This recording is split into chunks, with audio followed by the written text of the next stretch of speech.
Muchaneta to Napel, and I'm here at the Key House, which is the innovation hub for the Munich Fabric Start. Thank you so much for joining us here. Could you introduce yourself to our audience, please? Yes, my name, first of all, thanks for the invitation here. And my name is Marco Mantellassi. I am the co-CEO in Manteco, which is a family company that started in 1943. So we are celebrating this year our 80th anniversary. Wow, that's a milestone. How much have you been working with Munich Fabric Start? Is it your first time here, or have you been here quite a few times? No, we have been here for many years in a row, and for us it's been always a very important show. As for the German market, it's very important to show the innovation. It's very important the new colors, the new fibers, and everything. And what kind of takeaways are you bringing to the show this season? What do you want the audience to take away about your company? First of all, I think that it's important to have a global vision, not only a vision for the German or Italian or American market, for example. We have to have a kind of vision to bring to our people, to our company, but also to the brands that we are working with. And I think that is not only doing a new collection, is a new kind of situation where everybody has to involve itself into a new step of the fashion. I like this idea of a global vision. I think a lot of companies need to have that type of vision. What is your global vision? How do you see the industry right now? I see that the industry is exposed to many factors. For the most important part right now, we are facing new laws for the brands, which are coming out already, but more likely into 2025 when a lot, we have to be conscious that they're going to be responsible for the end of life of the garments. Yes. So this will impact not only themselves, but all the chain of all of the industry of the fashion. Because it's really all about changing the mindset of how we do business right now, isn't it? And thinking about your product beyond when it's gone. Most people are like, when it's gone, it's gone. They don't think about it anymore. No. But now we're going to have to. I mean, what advice would you give to businesses in terms of thinking about end of life? Because it's not very easy, because it's not ingrained in us. That's the point.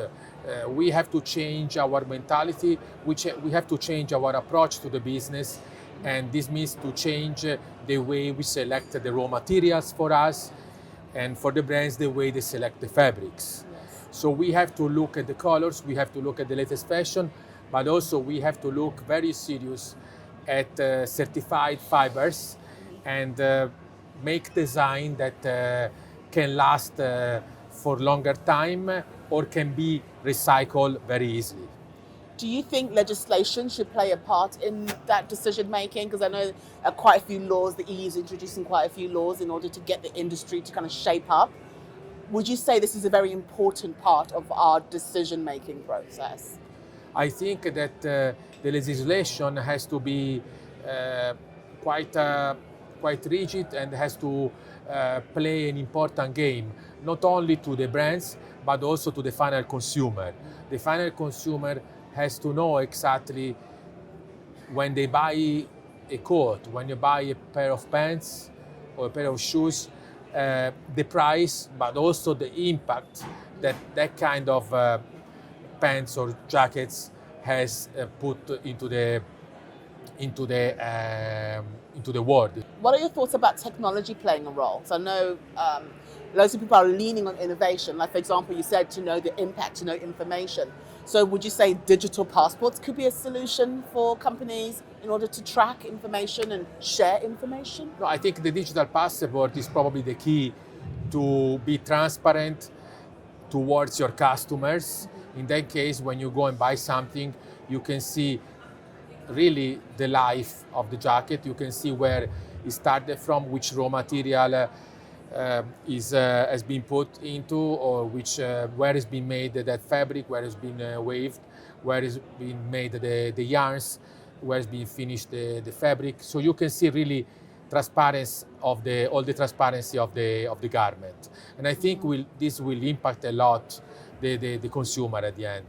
What kind of industry changes are you hoping will happen in 2023? I think the industry will go to a turning point when, of course, the,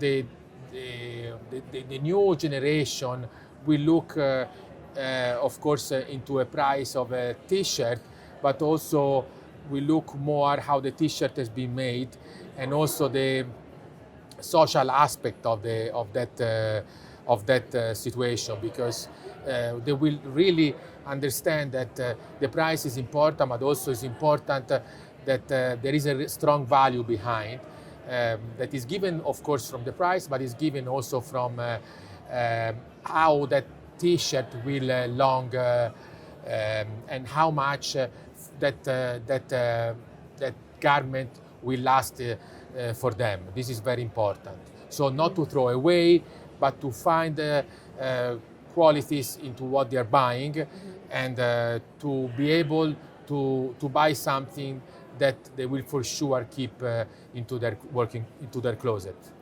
And for the audience here at Munich Fabric Start, what do you want them to take away about your company? What kind of information would you like them to leave the show with? I think that we have been always very, very, really, very, very attached to our production, which is 100% made in Tuscany.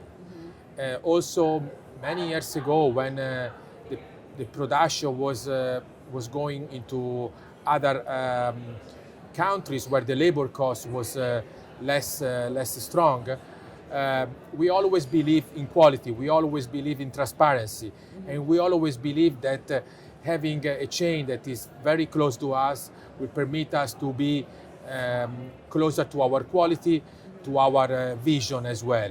So 100% made in Tuscany, it's really our vision for now, for the present, and for the future. When it comes to your unique selling point, your USP, could you share with us what it is that kind of makes you stand out from the crowd? So we are lucky because our DNA since 80 years, it's to make the recyclable wool and recycled cashmere. But at the same time, this vision is taking us to another important factor, which is durability and recyclability. When you do something, you have to do something that is gonna last and is gonna be recyclable. So monofiber, like 100% wool, 100% cashmere, 100% cotton, 100% linen, will be for sure more recyclable than different fibers inside the same fabric and inside the same cloth. And off camera, you mentioned the customer, that the customer needs to start valuing quality over price. I think that there will be a turnaround. Of course, there will be brands that is gonna go for cheaper and cheaper, but on the other side, it's important to look for quality, to look for certification, to look for LCA, to look for something that has really given that value to the fabric and to the garment. So something that costs maybe 10 euro, but something that cost is going to be along with the certification and really credibility and traceability to the chain. I think that's really good advice. Thank you. No problem, thank you too.